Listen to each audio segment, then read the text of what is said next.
नमस्कार। हिंदी की पाठशाला यूट्यूब चैनल में आप सबों का स्वागत है। अब हम लोग आचार्य रामचंद्र शुक्ल जी द्वारा संपादित और संकलित भ्रमर गीत सार का 27वां पद पढ़ेंगे और उसका अर्थ और व्याख्या जानेंगे। हमरे कौन जोग व्रत साधै उधो, हमरे कौन जोग व्रत साधै उधो, कौन जोग व्रत साधै उधो, कौन जोग व्रत साधै। मृगतवच भस्म अधारी, मृगतवच भस्म अधारी जटा को कोई तनो अवराध है। कौन जोग व्रत साधै उधो।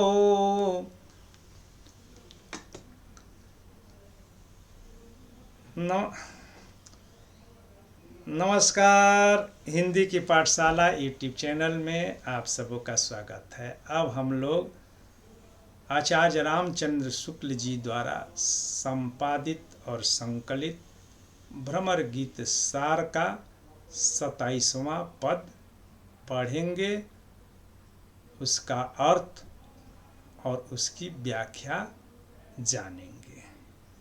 तो आ जाएं मूल पाठ पर।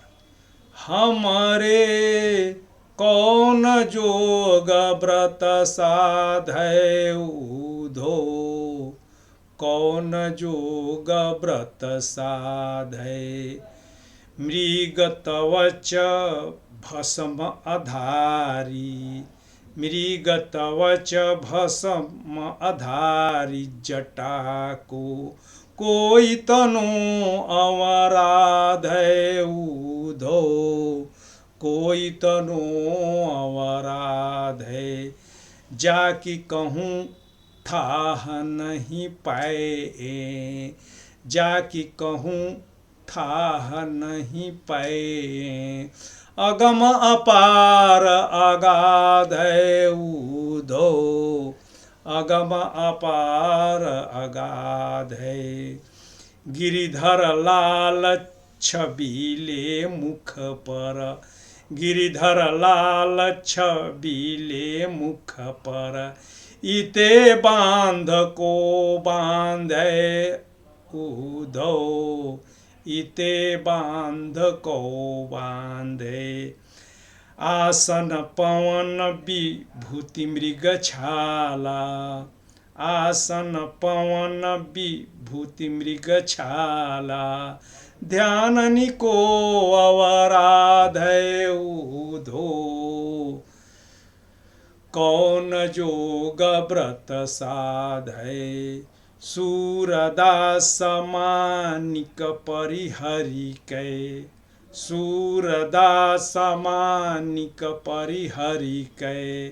राख गांठी को बांधे उधो, कौन जोग व्रत साधै उधो, कौन जोग व्रत साधै।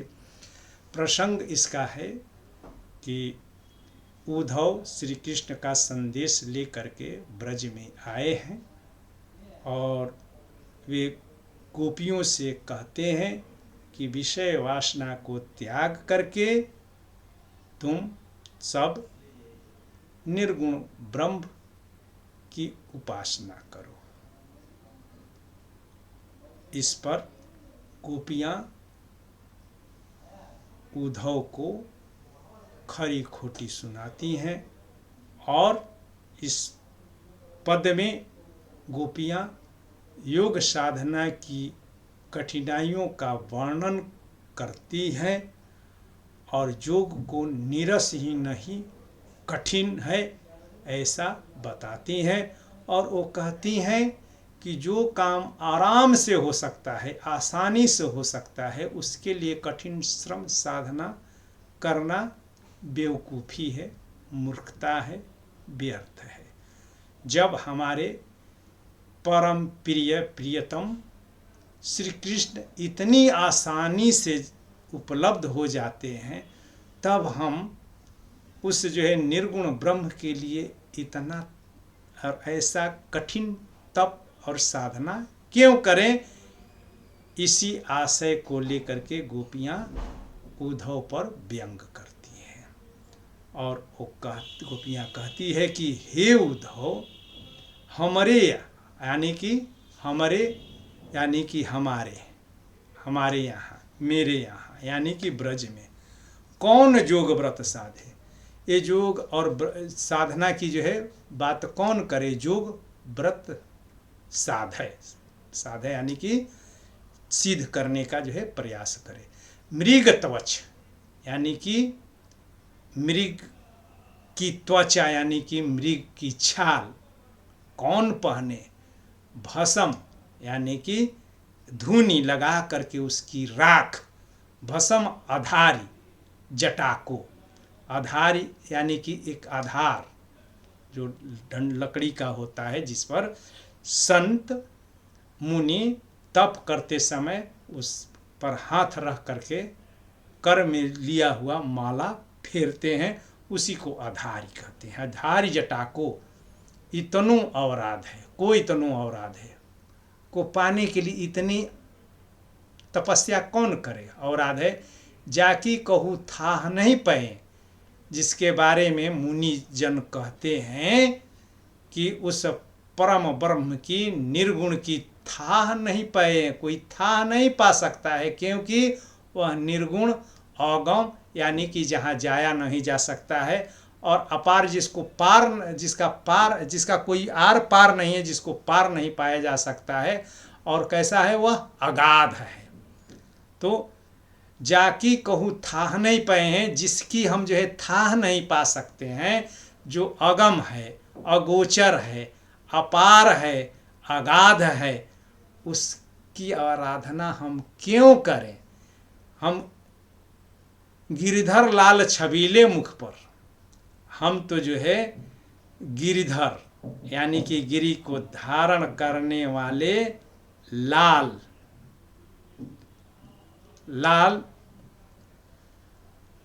और जो कि सुंदर हैं, छबीले हैं, और जिनके मुख पर जो है छवि है, ईते बांध को बांधे।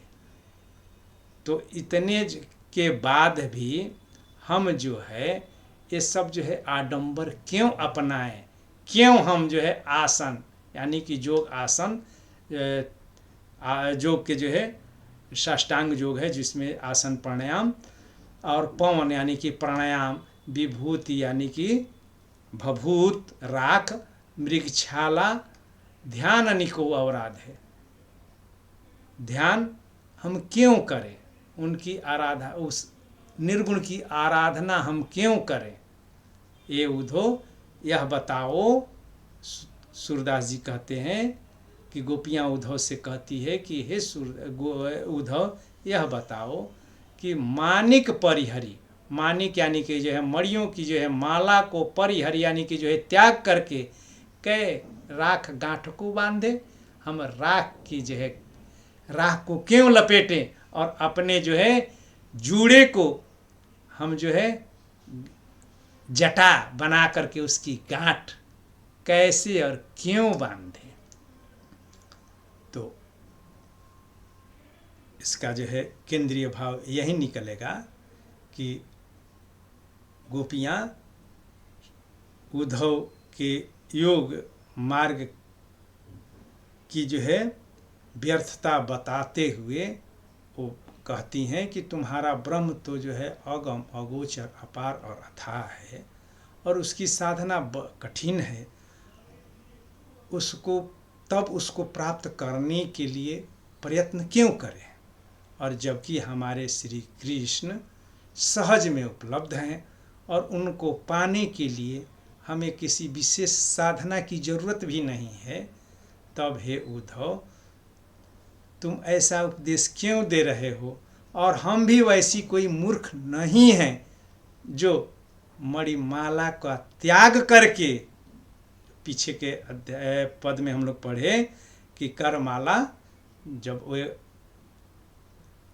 गोपियों के जो है ग्रीवा में, गर्दन में जो है अपने हाथों की जो है माला बना करके जो है डाल देते थे, तो वहीं कहती हैं कि हम जो है मणिमाला का त्याग करके ये जो है तुम्हारा राख क्यों लपेटें और अपने जो है जूड़े को जटा के तौर पर हम जो है क्यों बांधें।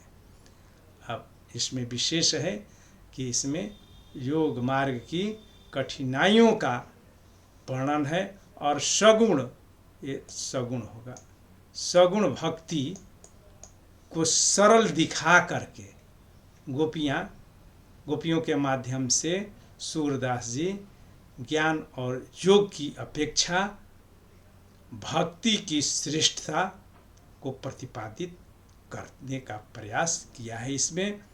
अब इसमें जो है योग है तो अष्टांग योग होता है, जिसमें यम नियम आसन प्राणायाम प्रत्याहार ध्यान धारणा और समाधि आती है। तो इतने प्रयास क्यों करें, यम नियम आसन प्राणायाम, सिर्फ हम प्रेम क्यों नहीं करें, और भगवान जो है प्रेम के बस में होते हैं। तो हम सिर्फ और सिर्फ प्रेम ही क्यों नहीं कर ले के उनको जो है प्राप्त कर लें कि ये आपके अष्टांग योग में अपने शरीर को हम तपाएं। और अगला है कि ब्रह्म के विशेष रूप को, ब्रह्म विशेष हैं अगम अपार आदि के ऊपर यहाँ पर गोपियाँ बड़ा ही करारा व्यंग करती हैं। और इसमें अलंकार में जहाँ तक सवाल है तो वक्रोक्ति यानी कि को इतनो अपराध है, यानी कि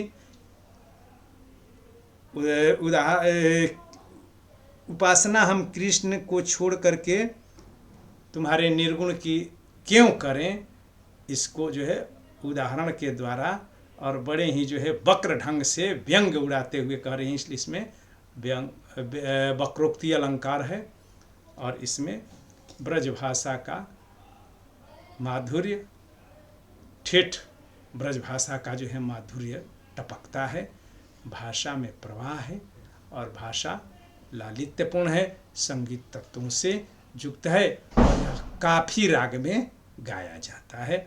बहुत बहुत धन्यवाद।